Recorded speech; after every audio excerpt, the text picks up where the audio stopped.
Bismillahirrahmanirrahim. Assalamualaikum warahmatullahi wabarakatuh. Innal hamdalillah nahmaduhu wa nasta'inuhu wa nastaghfiruh wa natubu ilayhi wa na'udzu billahi min shururi anfusina wa sayyiati a'malina. Man yahdihillahu fala mudilla lahu wa man yudlil fala hadiya lahu.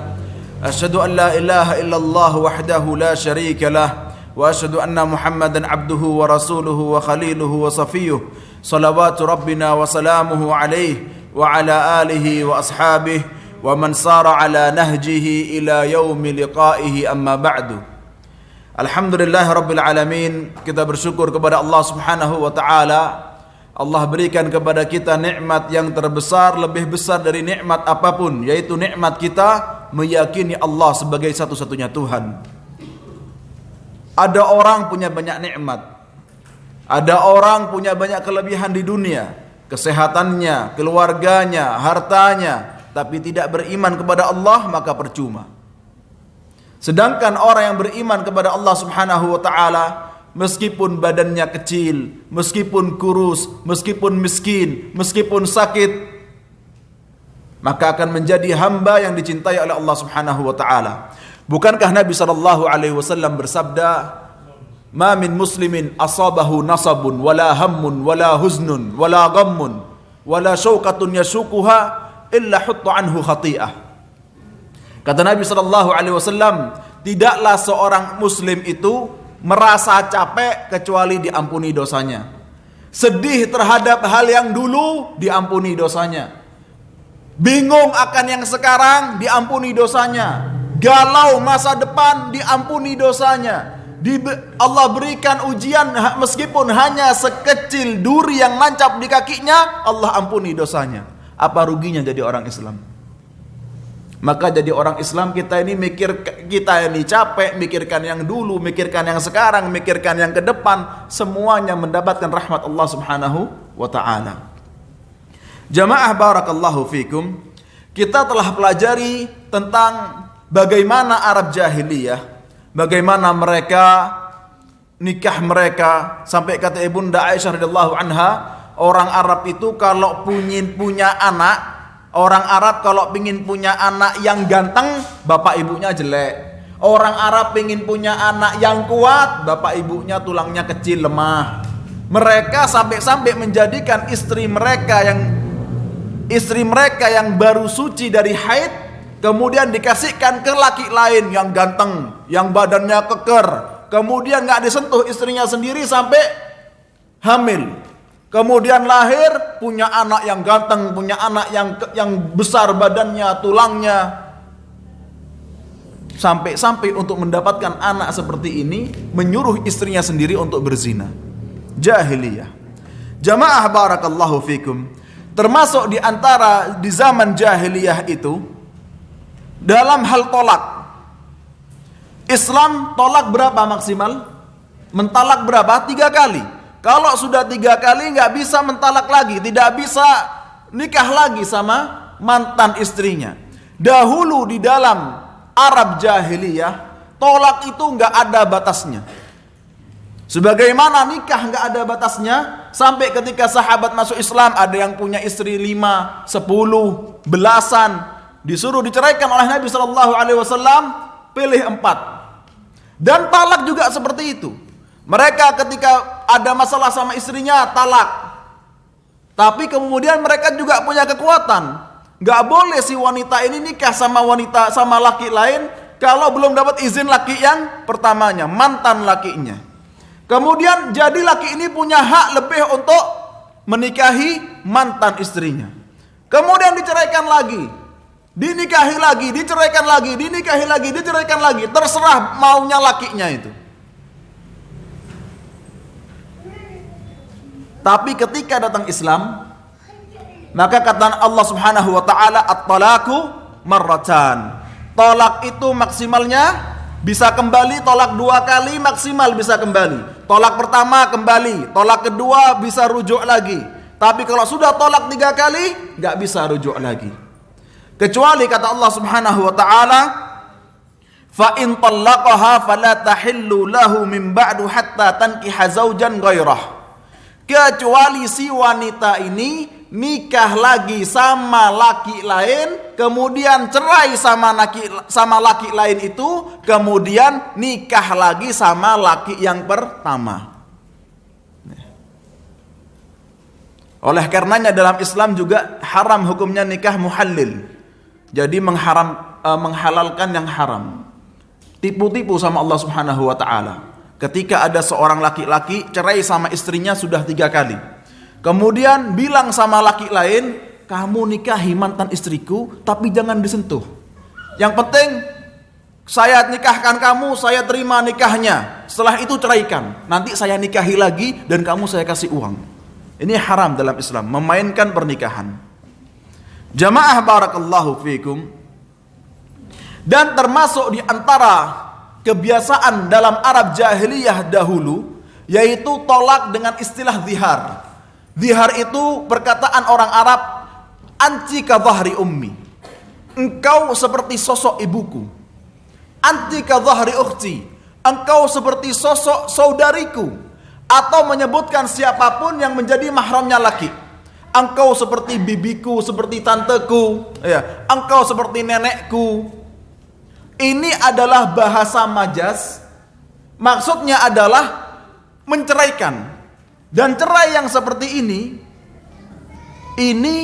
cerai yang menurut sebagian ulama disebutkan cerai yang muabbad, yang selamanya. Kenapa kok selamanya? Karena orang ini menceraikan dalam perkataan kamu seperti ibuku. Boleh nggak berhubungan dengan ibu?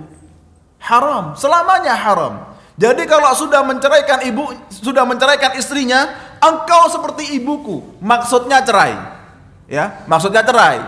Tapi kalau kita bilang sama istri kita, kamu ini kayak ibu rajin, kamu ini kayak ibu baik, enggak apa-apa.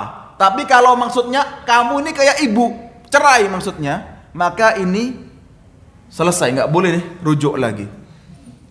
Jamaah barakallahu fikum. Dahulu orang Arab seperti itu. Oleh karenanya sama Islam dilarang. Sama Islam dilarang cerai dengan yang seperti itu. Kata Allah Subhanahu wa taala, "Walladzina yudhahiruna min nisa'ihim thumma ya'uduna lima qalu fatahriru raqabatin min qabli an yatamassa dzalikum tu'aduna bihi wallahu bima ta'maluna khabir. Faman lam yajid fasiyamu syahrayn mutatabi'ain min qabli an yatamassa faman lam yastati' fa it'amu 60 miskinan dzalika litu'minu billahi wa rasulihi wa tilka hududullah walil kafirina 'adzabun alim." Kata Allah Subhanahu wa taala, bagi laki-laki, bagi suami-suami yang mentalak dengan cara zihar. Zihar itu artinya punggung. Tapi maksudnya apa? Engkau seperti ibuku, engkau seperti saudariku. Kalau sudah cerai seperti ini, nggak boleh kembali. Kecuali kalau mau kembali ada syaratnya. Syaratnya adalah pertama, membebaskan budak. Pertama membebaskan budak. Kalau nggak bisa membebaskan budak, kata Allah Subhanahu wa taala, puasa 2 bulan berturut-turut. Jadi kalau puasanya baru 39 hari, 49 hari, 55 hari, kan belum 2 bulan berturut-turut. Gimana? Ulangi lagi dari awal. Padahal tinggal 4 hari, 5 hari lagi. Puasa 2 bulan berturut-turut 60 hari. Di hari ke-58 nggak bisa lanjut. Gimana? Ulangi dari awal. Itu kalau mau balik sama istrinya yang habis dibilang, engkau seperti ibuku. Kalau nggak bisa puasa 2 bulan berturut-turut, kata Allah Subhanahu wa taala, fa it'amu 60 miskinan, ngasih makan 60 fakir miskin. Jadi kalau talak pada umumnya, ketika lelaki mentalak istrinya, kemudian rujuk, boleh rujuk. Tolak pertama boleh rujuk, tolak kedua boleh rujuk. Bahkan kata Imam Ahmad ibn Hanbal, disyariatkannya wanita ketika cerai itu tinggal di rumah mantan suaminya, itu selama masa iddah, kurang lebih 3 bulan berada di rumah suaminya. Kata Imam Ahmad apa? Wanita ini tetap melayani suaminya selain hubungan badan. Mungkin ketika ngasih makanannya yang enak, kopinya yang pas, kok ke warung-warung nggak ada yang pas, istrinya ngasih yang pas. Mantai cerai balik mana wis? Kata Imam Ahmad, tatazayyan, wanita ini berdandan di hadapan suaminya. Mungkin ketika melihat kecantikan istrinya yang sudah dicerai, awalnya mungkin bosan, kemudian wah ternyata ini yang lebih cantik daripada yang lain. Umar bin Khattab pernah mukul seorang laki-laki yang mau menceraikan istrinya.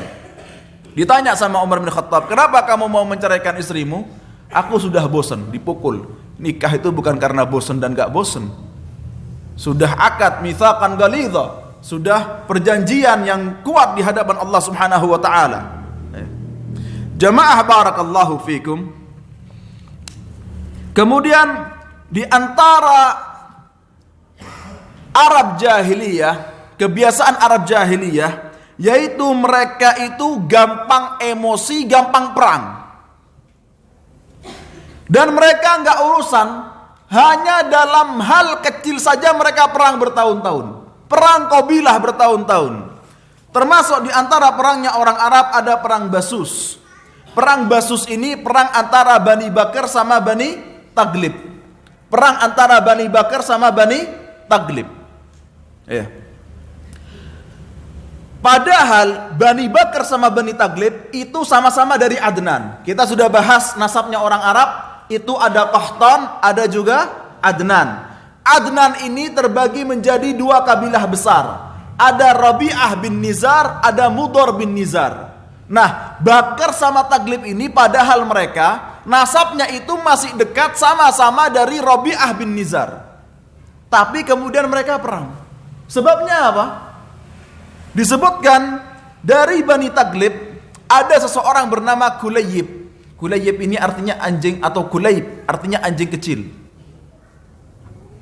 Orang Arab dulu namanya seperti itu, tapi kemudian dilarang oleh Nabi sallallahu alaihi wasallam.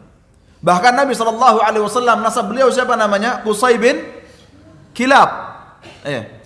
Tapi kemudian dilarang nama ini oleh Nabi Muhammad sallallahu alaihi wasallam. Kayak saya pernah cerita yang lalu, ada seorang sahabat namanya siapa? Huzn. Kesedihan, petaka. Diganti sama Nabi namanya menjadi Sahal, kemudahan. Jamaah barakallahu fikum. Perang Basus ini sebabnya karena Kulayb ini bukan nama aslinya. Tapi Kulayb atau Kulayb ini dia biasa mengembala unta, dan ketika mengembala unta dia bawa anjing-anjing untuk menjaga unta-untanya. Karena dia kebanyakan bawa anjing sampai dibilang Kulayb, anjing kecilnya Arab. Julukan, bukan nama tapi julukan. Kulayb ini nggak suka kalau misalnya ada unta lain yang mendekati unta dia. Ketika ada unta lain yang mendekati unta dia, akhirnya Kulayb ini memanah unta itu.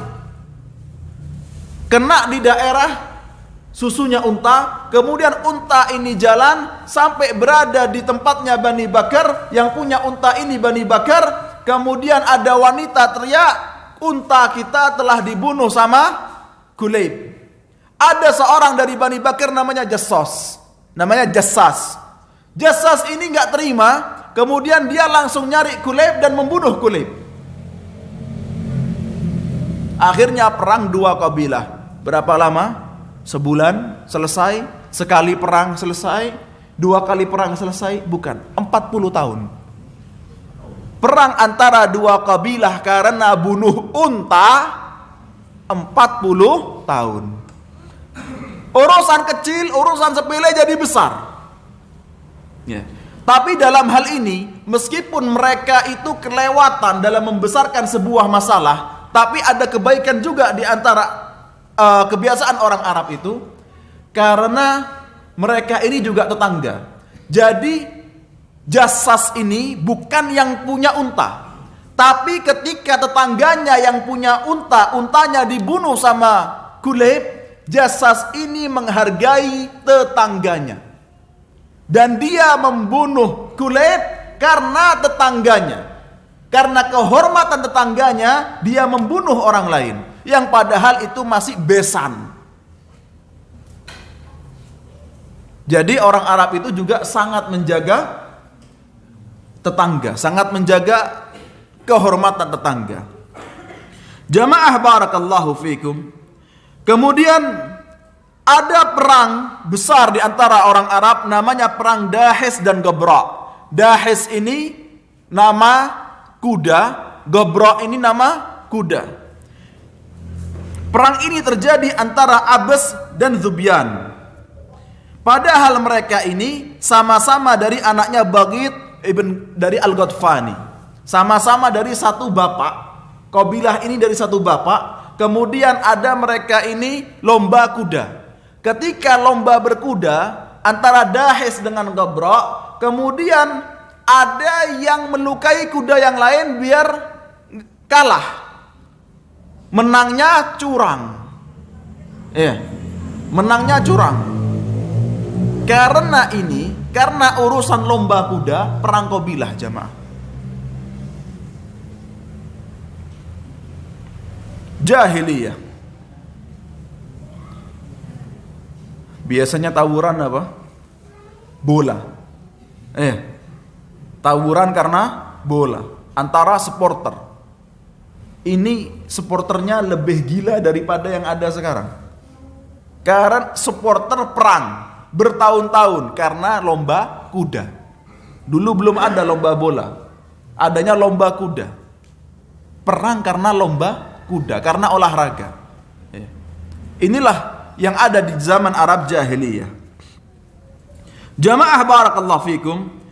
Di zaman itu juga kita tahu di Madinah ada siapa? Aus dan Khazraj. Aus dan Khazraj ini sebelum mereka masuk Islam, mereka ini isinya perang terus. Padahal mereka ini sama-sama orang Yaman yang datang ke Hijaz karena di Yaman sudah kalah. Mereka perang kalah. Kemudian Aus dan Khazraj ini menempati tempat namanya Madinah, Yathrib. Yathrib itu artinya kota yang buruk. Kemudian diganti sama Nabi SAW dengan nama Madinah, artinya sebuah kota. Dalam hadis lain Tayyibah, kota yang bagus, bukan yang jelek, Yathrib. Mereka ini padahal sama-sama korban kalah perang dari Yaman, sama-sama pindah ke Hijaz, ke Yathrib, kemudian mereka ini perang. Dan disebutkan ada Yahudi terlebih dahulu sebelum orang-orang Yaman, yaitu Aus dan Khazraj datang ke Madinah. Sudah ada Yahudi di Madinah. Jadi yang minta izin numpang di Madinah ini siapa? Aus dan Khazraj. Minta izin numpang ke orang-orang Yahudi. Nah, sama Yahudi ini kemudian diadu domba. Dan sampai mereka ini Aus bersama Yahudi dari Bani Quraidah, dan Khazraj bersama Yahudi dari Bani Nadir. Nanti kalau ada masalah, jadi Aus rapat sama Quraidah, Khazraj rapat sama Bani Nadir. Kemudian jadinya apa? Perang lagi, diadu domba sama Yahudi. Yahudinya nggak ikut perang. Dan itu terjadi bertahun-tahun. Sampai pada suatu saat mereka ini Aus dan Khazraj ingin mendatangi orang-orang Mekah yang adil, yang hakim. Di antara orang-orang Mekah yang adil, yang hakim siapa? Abul Hakam.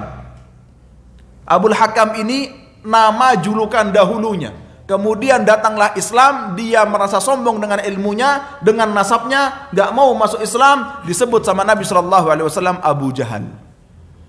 Mereka ini mau mendatangi pemimpin-pemimpin Quraisy agar bisa islah.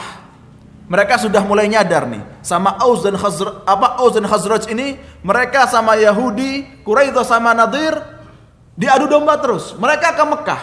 Ketika mau ke Mekah bertemu sama pemimpin-pemimpin Quraisy, di jalan mereka bertemu dengan Nabi Muhammad sallallahu alaihi wasallam. Mendengarkan dakwah Nabi Muhammad sallallahu alaihi wasallam, mereka pun masuk Islam. Ada baiat Aqabah yang pertama, baiat Aqabah yang kedua. Jamaah barakallahu fikum. Kemudian jahiliyahnya orang Arab yang kaitannya dengan ilmu dan juga membaca, menulis. Kata Nabi SAW, nahnu qaumun ummiyun, asyahru hakadha wa hakadha wa hakadha. kita ini kaum yang nggak bisa membaca. Bulan itu segini dan segini dan segini. 30 maksudnya. 3 kali Nabi mengatakan segini dan segini dan segini. Jamaah barakallahu fikum. Meskipun orang Arab itu tidak sebanyak orang-orang Persia dan Romawi ilmunya di kala itu, meskipun mereka nggak bisa membuat, tapi mereka pintar dagang. Kita sudah bahas ya. Mereka nggak bisa buat apa-apa, bahkan Mekah aja, bahkan Ka'bah aja yang bikin siapa? Orang tersesat dari Mesir. Se-Arab nggak ada yang bisa bikin. Satu Hijaz nggak ada yang bisa bikin. Yang bikin sampai orang Mesir mending orang didatangkan. Ini orang tersesat dari Mesir. Ilmu mereka nggak seperti Persia dan Romawi. Orang Arab jahiliyah ketika itu. Mereka juga tidak suka membaca dan banyak yang nggak bisa membaca, nggak bisa menulis.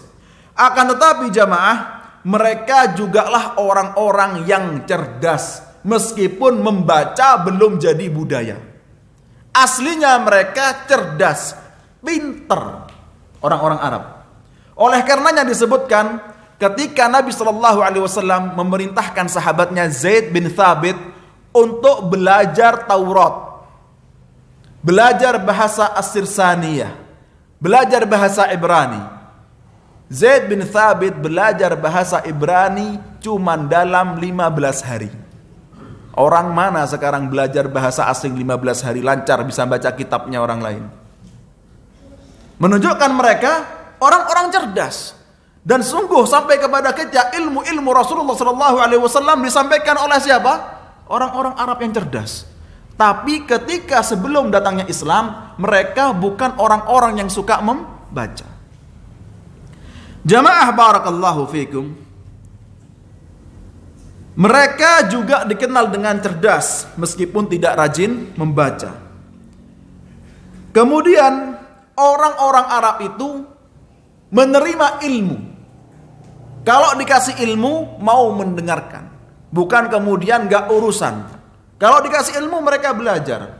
Oleh karenanya ketika datang Islam mereka menerima ilmu. Mereka penasaran, mereka ingin tahu. Jamaah barakallahu fikum.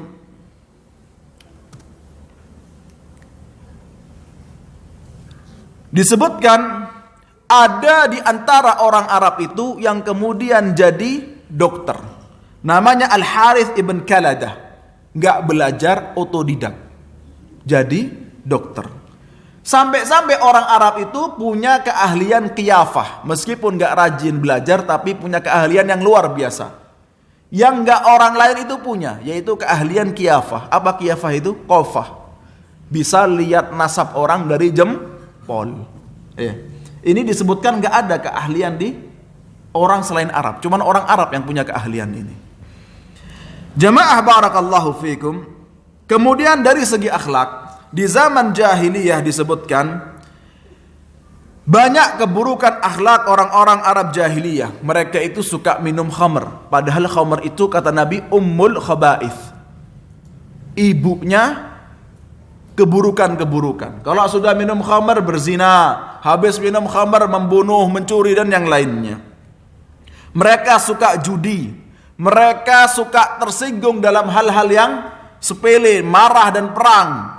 Disebutkan orang-orang Arab dahulu mereka itu banyak yang jadi perompak-perompak di jalan. Dan mereka juga perampok dan pemerkosa. Dan mereka banyak kezaliman dan suka membunuh orang lain. Di zaman jahiliyah. Jamaah barakallahu fikum. Di zaman jahiliyah disebutkan orang-orang Arab suka makan hartanya anak yatim, mendolimi anak yatim. Dan mereka bertaamul dengan riba dan juga zina. Akan tetapi zinanya orang Arab zaman dahulu, pezinanya orang Arab itu biasanya adalah hamba sahaya. Wanita-wanita hamba sahaya, budak-budaknya, bukan wanita-wanita merdekanya. Menunjukkan bahwa wanita merdeka orang Arab tidak berzina, sebagaimana ketika setelah Fathul Makkah, Nabi SAW berkata kepada wanita-wanita yang membaiat Rasulullah SAW, ala alla yusyrikna billah, membaiat Nabi tidak boleh syirik, wala yasrikna, membaiat Nabi tidak boleh mencuri, wala yaznin, membaiat Nabi tidak boleh berzina. Kemudian Hindun ibn Atabah, istrinya Abu Sufyan, berkata, awataznil hurrah, ngapain disebutin wanita nggak boleh berzina? Ya Rasulullah, engkau sedang membaiat saya, Hindun, kemudian engkau mengatakan tidak boleh berzina. Wanita merdeka mana yang mau berzina? Hadis ini menunjukkan bahwa di zaman itu yang berzina adalah wanita-wanita budak dan hamba sahaya, bukan wanita merdeka kebanyakannya. Jamaah barakallahu fikum. Kemudian ketika kita mengetahui bagaimana masa-masa jahiliyahnya orang Arab, bukan berarti kemudian mereka semua itu jahiliyah dan buruk semua akhlak mereka, buruk semua rapot mereka, tidak. Akan tetapi ada hal-hal yang bagus dari orang-orang Arab. Di antaranya disebutkan orang Arab itu adalah orang Arab yang cerdas dan bersih hatinya. Orang Arab itu mereka bersih pemikirannya, bersih hatinya. Mereka tidak masuk kepada mereka ilmu-ilmu filsafat, gak masuk kepada mereka hurufat-hurufat. Sebagaimana filsafat dan hurufat itu banyak tersebar di India, di Persia, di Romawi. Orang Islam, orang-orang Arab jahiliyah di zaman itu hampir tidak ada filsafat dan hurufat. Oleh karenanya ketika dikasih akidah Islam, mereka lebih mudah untuk menerima Islam. Beda kalau orang sudah punya hurufat. Beda kalau orang pemikirannya banyak filsafatnya, mengedepankan akal daripada Al-Quran dan Sunnah Nabi Muhammad SAW. Akhirnya Quran dan Sunnah diakali. Susah untuk menerima Islam. Tapi orang Arab itu cerdas, dan mereka tidak sampai kepada mereka syubhat-syubhat hurufat maupun filsafat. Jamaah barakallahu fikum. Dan disebutkan kata ahli sejarah, sejahiliyahnya orang Arab ini masih lebih mending dari zaman daripada jahiliyahnya orang non Arab. Halo? Ya jamaah, disebutkan apa? Jahiliyahnya orang Arab itu masih lebih mending daripada jahiliyahnya Romawi, Persia dan yang lain-lainnya. Kemudian menunjukkan akan cerdasnya orang Arab dari bahasa mereka saja, bahasa Arab. Bahasa Arab ini subhanallah, madu itu punya 80 kata. Ada 80 mufradat, cuman madu. Kemudian serigala itu ada 200 kata.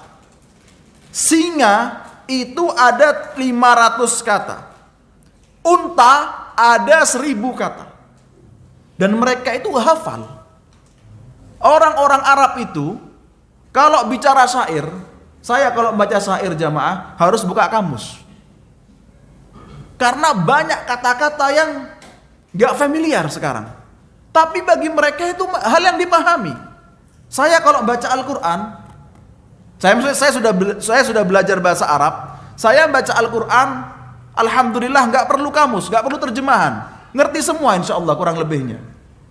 Tapi kalau baca syair harus sama kamus, karena banyaknya kosakata yang aneh, nggak familiar. Tapi orang Arab ketika baca syair nggak perlu kamus kayak saya.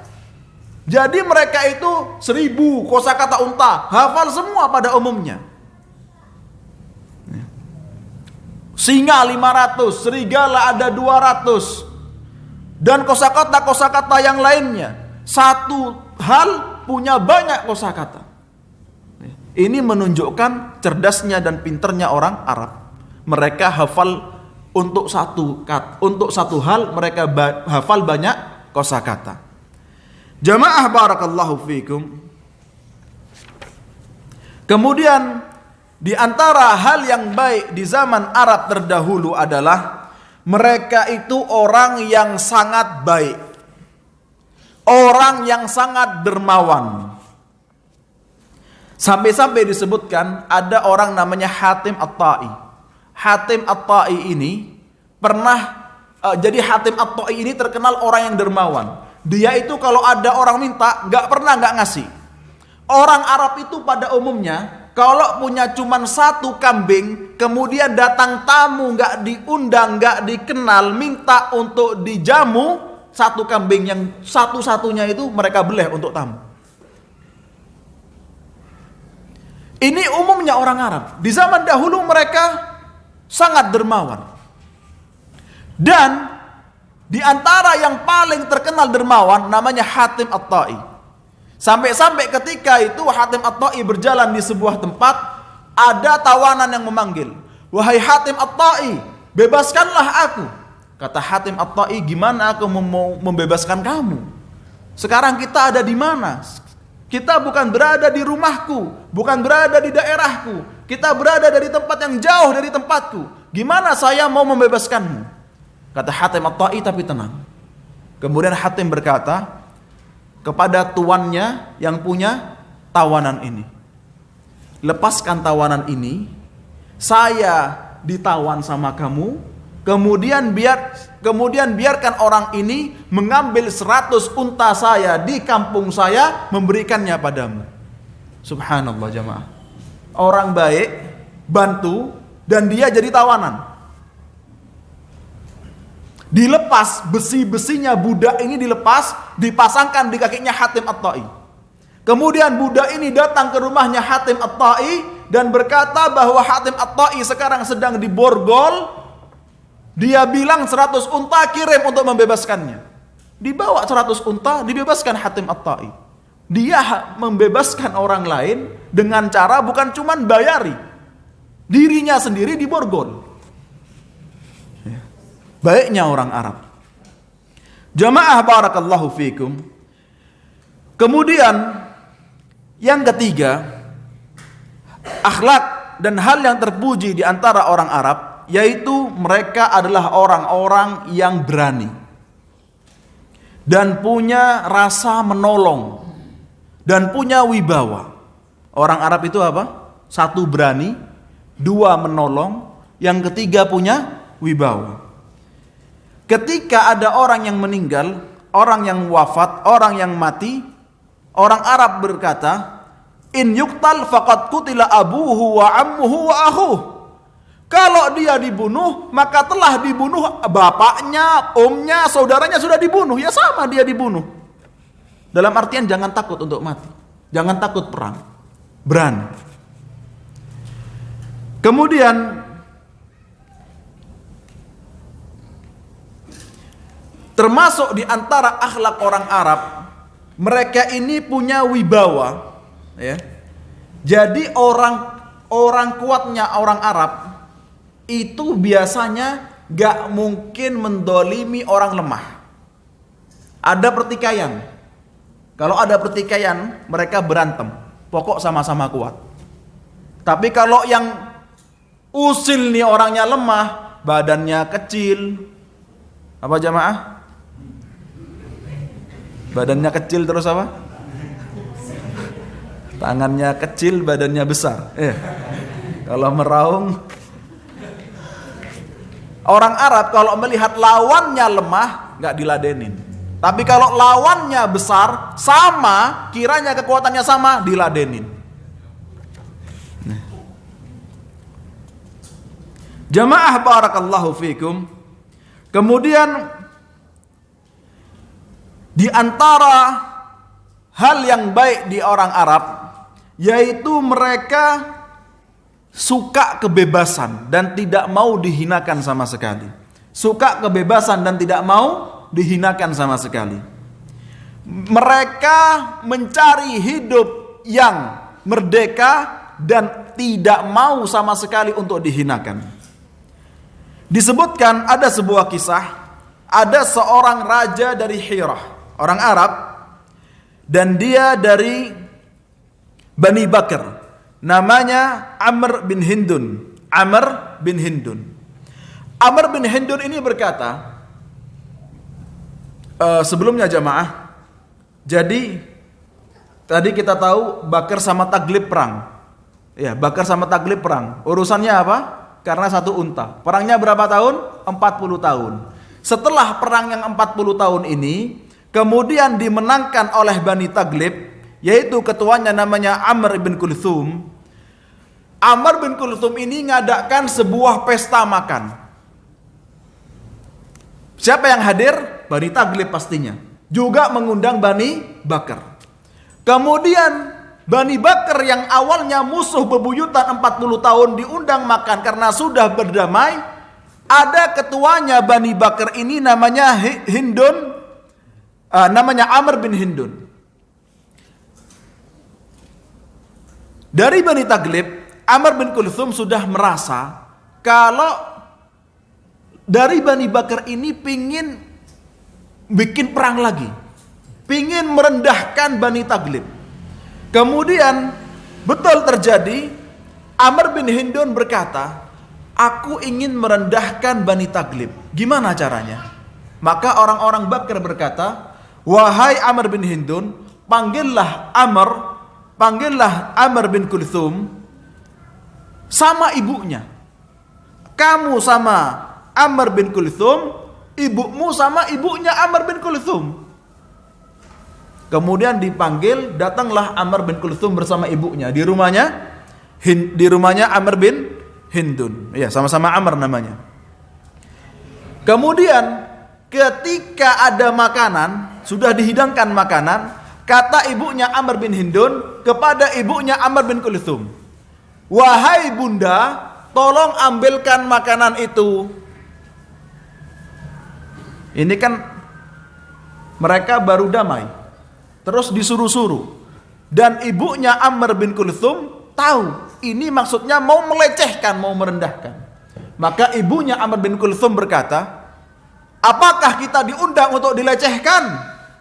Mendengar perkataan ini anaknya yaitu Amr bin Kulthum melihat di ruang tamunya Amr bin Hindun ada pedang yang digantung sebagai perhiasan. Diambil pedang itu, langsung dia membunuh Amr bin Hindun di rumahnya sendiri. Tidak rela dihinakan. Karena dihinakan mereka mau membunuh.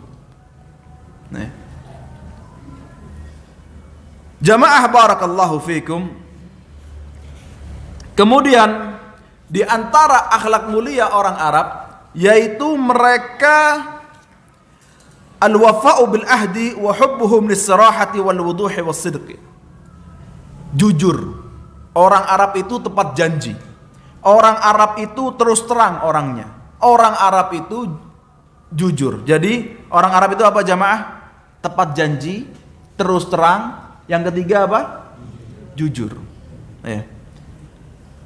Oleh karenanya, karena mereka ini jujur, masuk Islam itu cukup dengan syahadat. Asyhadu an la ilaha illallah wa asyhadu anna Muhammadar Rasulullah. Bersaksi enggak mungkin dusta, itu orang Arab.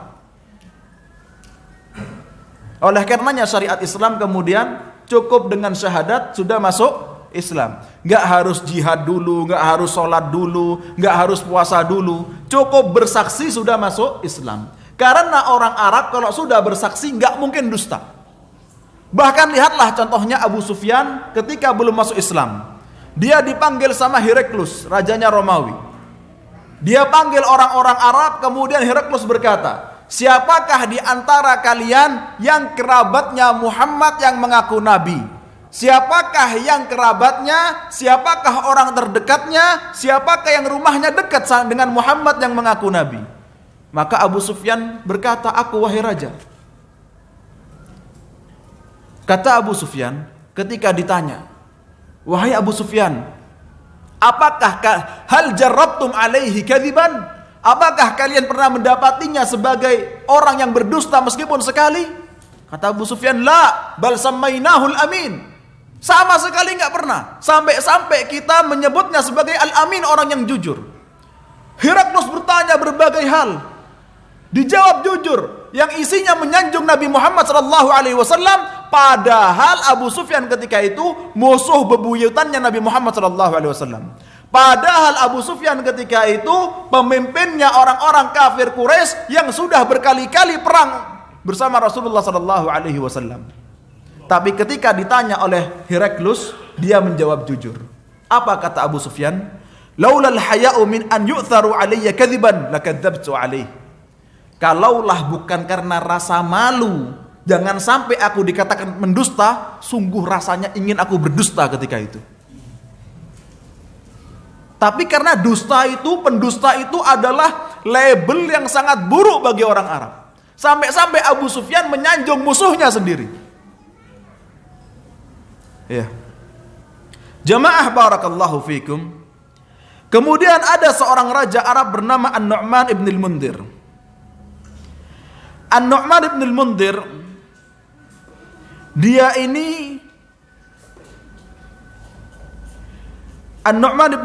dia ini punya anak perempuan yang diminta sama Raja Persia, tapi dia nggak mau. Kemudian Nu'man bin Mundhir ini mendatangi Raja Persia. Dia mendatangi Raja Persia dan dia menitipkan hartanya kepada Bani Bakr. Jadi Nu'man bin Mundhir ini dari Bani Taglib, rajanya Bani Taglib. Nitipkan hartanya ke siapa? Ke musuhnya bebuyutan yang zaman dahulu, yaitu Bani Bakr. Kemudian dia datang ke tempatnya Persia dan dia dibunuh sama Raja Persia, diinjek-injek sama gajahnya Persia. Kemudian Raja Persia datang kepada Bani Bakr mengatakan, mana hartanya Nu'man ibn al-Mundhir? Berikan semua hartanya dan berikanlah anak perempuannya. Bani Bakr ini siapa? Musuh bebuyutannya Bani Taglib. Tapi Bani Bakr sudah punya janji, dan janji harus ditepati. Janjinya apa? Mengambil amanahnya Nu'man ibn al-Mundhir. Menjaga amanahnya Nu'man ibn al-Mundhir. Ketika Raja Persia, yang ketika itu nggak ada namanya Arab lawan Persia, nggak ada. Yang ada Persia lawan Romawi, nggak ada. Arab lawan Persia, nggak ada. Tapi karena Bani Bakr ini yang padahal musuh bebuyutannya Bani Taglib mendapati amanah, dia mengatakan, pemimpinnya Bani Bakr mengatakan, tidak ada hartanya Bani Taglib, tidak ada hartanya Nu'man ibn al-Mundhir, tidak ada anaknya, pulang kalian. Ketika mengusir utusannya Raja Persia, akhirnya Raja Persia mengirim pasukan perang ke Bani Bakr. Apa yang dikatakan selama pemimpinnya Bani Bakr? Waduh, pimpinan perang, iki harta tek musuh dewe. Enggak, amanah harus ditepati, janji. Maka pemimpin Bani Bakr berkata, ya ma'syara Bakr, halikun ma'dzur khairun min najin farur. Innal hadra la yunji min qadarin wa inna sabra min asbabidh dhafari. Al-maniyatu walad-daniyah istiqbalul mauti khairun min istidbarih. At-ta'nu fi thagrin nuhur aqramu minhu fil a'jazi wadh-dhuhur. Ya ala Bakr qatilu fama lil manaya min bud. Pemimpin Abu Bakr yang bernama Hani berkata, wahai orang-orang Bakr, saat ini di hadapan kalian ada pasukan perang Persia. Gak pernah-pernahnya orang Arab perang sama Persia. Tapi katanya Hani, wahai orang-orang Bani Bakr, sesungguhnya mati karena sebab menepati janji itu lebih utama daripada selamat tapi lari. Wahai Bani Bakr, innal hadra la yunji min qadarin. Sesungguhnya takut itu nggak bakal kemudian selamat dari kematian. Kita semua pasti mati. Wa inna sabra min asbabidh dhafari. Dan sesungguhnya sabar melawan musuh itu diantara sebab kemenangan. Al-maniyatu walad-daniyah. Teruslah berharap dan maju, jangan mau kita rendah. Istiqbalul mauti khairun min istidbarih. Menghadapi kematian lebih baik daripada menghindarinya. At-ta'nu fi thagrin nuhur. Menyerang di leher-lehernya musuh, akramu minhu fil a'jazi wadh-dhuhur, lebih mulia daripada berpaling dengan apa? Dengan punggung-punggung kita. Ya ala Bakr, qatilu fama lil manaya min bud. Perangilah. Ini akhlak mulianya orang Arab. Kebayang nggak jamaah? Sekarang kita kalau dititipi sama orang yang kita sebel, mau nggak? Kalaupun mau, mungkin dikurangi. Iya. Ini sampai perang demi amanah hartanya musuh. Inilah akhlaknya orang Arab. Tadi kita bahas siapa? An-Nu'man ibn al-Mundhir.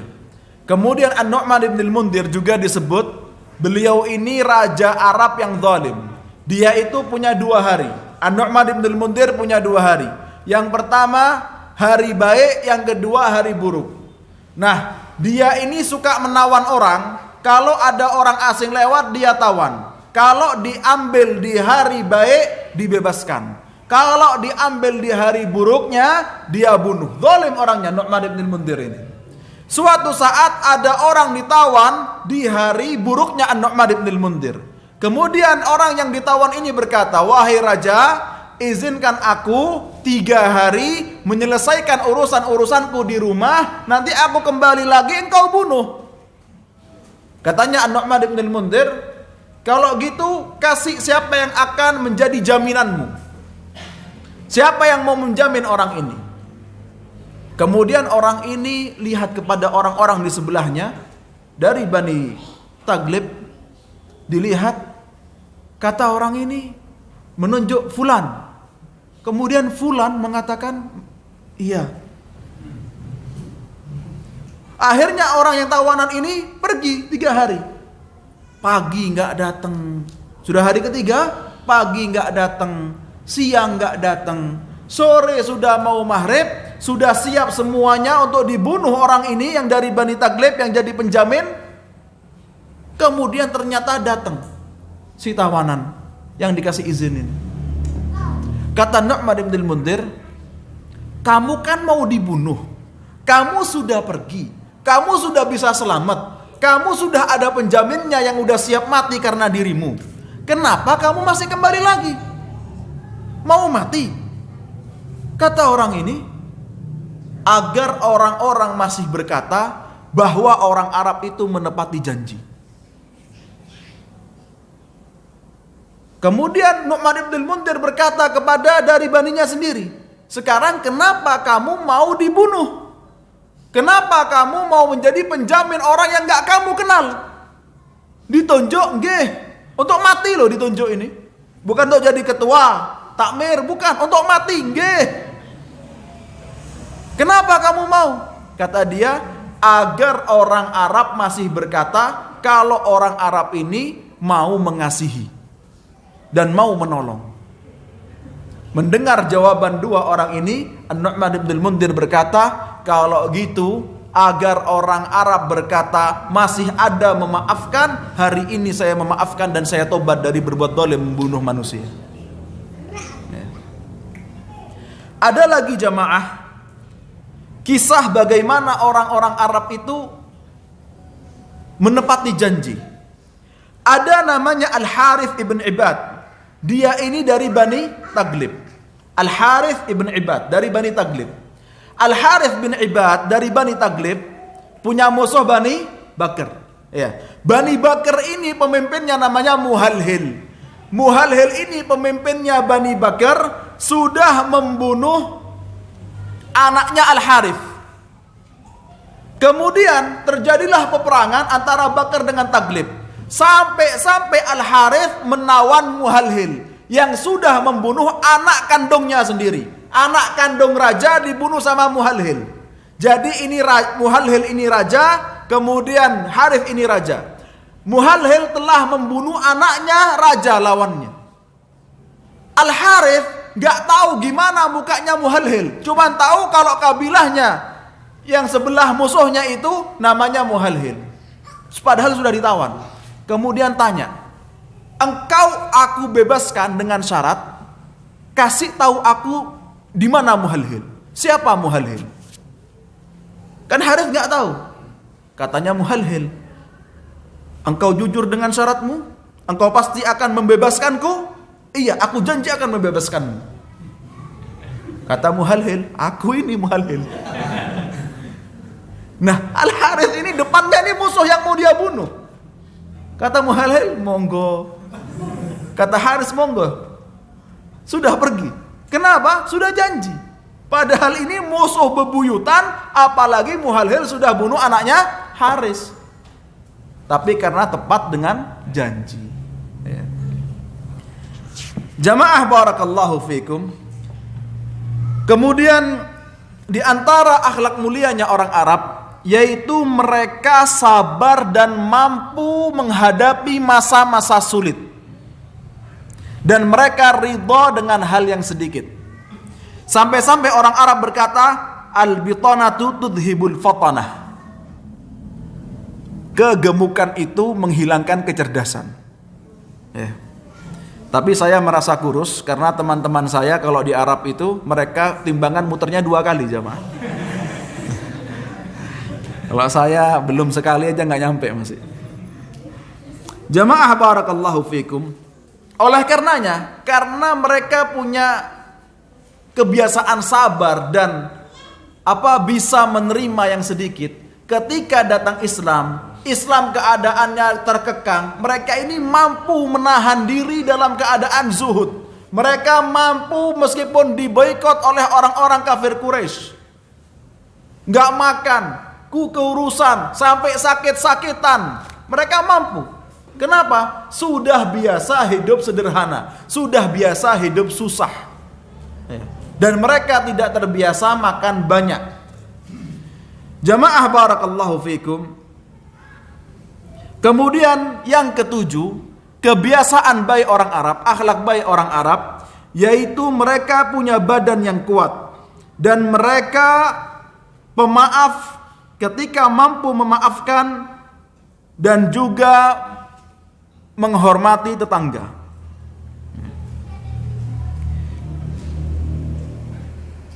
Jamaah barakallahu fikum, berkaitan tentang menghormati tetangga, orang-orang Arab dalam syairnya mengatakan, wa aguttu tarfaya in badat li jarati hatta bawara jarati ma'waha.